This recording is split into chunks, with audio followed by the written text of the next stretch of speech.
지난 12.3 비상계엄 당시 동원된 실탄수가 몇 발인지 알고 계십니까? 예, 저희가 파악해서 약 18만여 말로 저희 국정조사위원회에 보고를 했습니다. 네, 그렇게 되어 있고 윤석열의 내란 우두머리 공소장에 적힌 실탄수를 합해만 봐도 57,735발 정도가 됩니다. 네.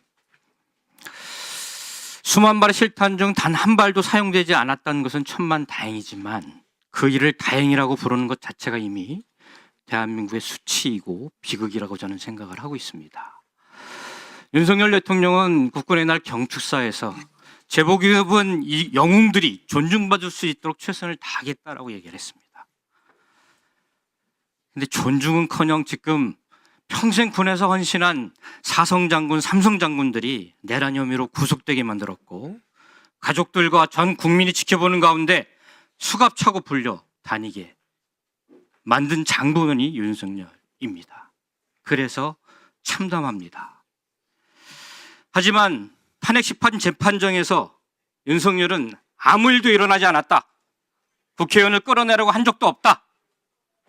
기재부 장관에게 비상입법기구 쪽지를 건네준 사실도 없다. 정치인 체포를 지시한 적도 없다. 오리발도 이런 오리발이 없습니다. 정말 비상계엄 동원으로 사기가 크게 떨어진 이 군 문제 심각합니다. 사기로 먹고 사는 게 사실상은 군인데 여하튼 저도 정말 이런 군에게 죄송스럽기도 하고 빨리 정상화됐으면 좋겠다는 생각입니다.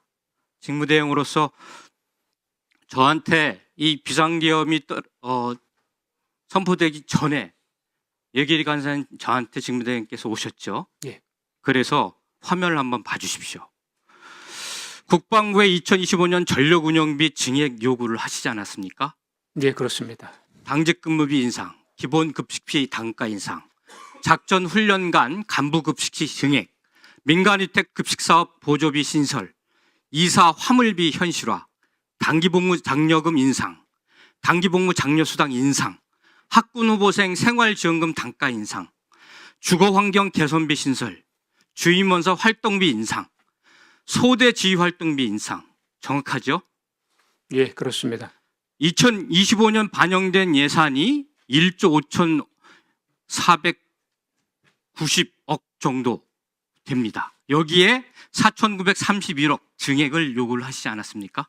예, 맞습니다. 이거 사실상은 기재부에 올해 초부터 지속적으로 증액 요구를 하셨던 사항이죠. 예, 기재부하고 협의를 해나가고 있었던 사안입니다. 그렇죠. 네. 이거 우리 민주당이 삭감했습니까? 증액 민주당이 삭감했다는 그런 표현보다는 여기서 우리 민주당이 삭감한 예산이 한 푼이라도 있습니까? 국회 단계에서 증액이 논의가 되지 않아서 증액 용구가 반영되지 않았던 것이 사실. 그렇죠. 예. 기재부 정부 당초 예산안에 증액 편성이 되지 않은 겁니다. 그렇죠. 그래서 우리 국방위 국민의힘 의원들은 이런 거짓 뉴스를 퍼뜨리지 않습니다. 하지만 일부 국힘의원들이 이런 거짓 뉴스를 가짜 뉴스와 가지고 팡팡 터뜨리고 있어요.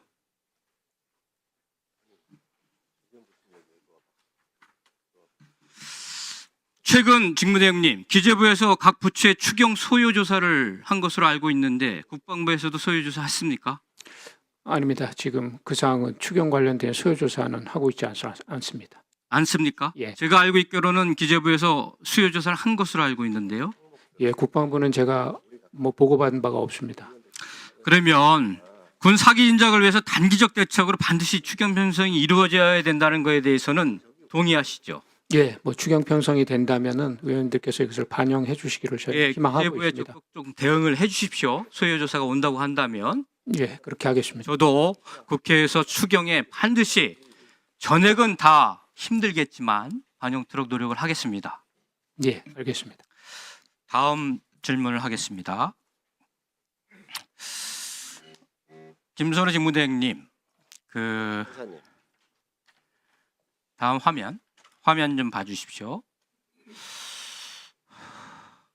합동참모 지휘통제실에서 비상계엄 시에 김용은 전 장관이 윤석열 대통령이 지휘통제실을 방문하기 전에, 즉 새벽 1시 30분까지 전화기를 2대를 번갈아 가며 통화한 것으로 여러 가지 언론 보도나 공소장에서 언급이 되어서 사실로 확인이 되고 있습니다. 그 사실 알고 계시죠? 예, 알고 있습니다. 다음 화면 봐주십시오. 다음 화면. 이 사진을 한번 보시면 지휘통제실에 지금 최상목 대행이 방문할 때의 사진인데, 저기에 김용현이 앉고 양옆에 이렇게 앉아 있으셨습니까? 그때 새벽 1시 30분. 예, 뭐 위치는 다르지만 대략 저런 형태로 그 지휘통제실에 이렇게 다 김명수 있었- 합동참모의장도 저렇게 앉아 계셨습니까? 예, 저렇게 앉아 있는 상황에서 저기 최상목 대행 말고 김용현 장관이 앉아서 전화기 2대로 통화했던 그런 그 현장의 기억이 나십니까? 전화를 하고 계속 하시는 거는 기억이 납니다. 기억나시죠? 예, 그리고 혹시 여기 앉아 오늘 출석한 여러 국방부 관계자 중에서 그날 윤석열 대통령이 통제실에 오기 전까지 통제실에 계셨던 분들 한번 손들어 보십시오. 직무대행과 의장님은 계셨죠? 예. 자, 그럼 묻겠습니다. 직무대행님부터 여쭙겠습니다. 그때 김용현 장관이 통화 시에 혹시 이재명이라고 하는 이름을 들은 적이 있으십니까? 없습니다. 없습니까? 예. 김명수 장관님은 의장님은 들은 적이 있습니까? 들은 적은 없습니다. 그리고 저기에서 전화 통화를 하실 때 이렇게 들고 하면은 옆에서 그렇게 소리가 들리거나 그렇지는 잘 않습니다. 그런데 국방부 관계자가 언론에 제보한 예, 통화할 때 김용현 입으로 네 알겠습니다 이렇게 저렇게 이런 얘기를 들었다고 하고, 공소장에 보면 김용현 조직장에 보면 이재명, 한동훈, 우원식을 언급했다라고 한 내용이 공소장에 사실로 적혀져 있습니다. 그 얘기를 저렇게 옆에 앉아 있는데 김용현 김용현이 부른 이름을 못 들었다는 얘기입니까? 옆에 앉아. 예, 제 기억으로는 들은 적이 없습니다.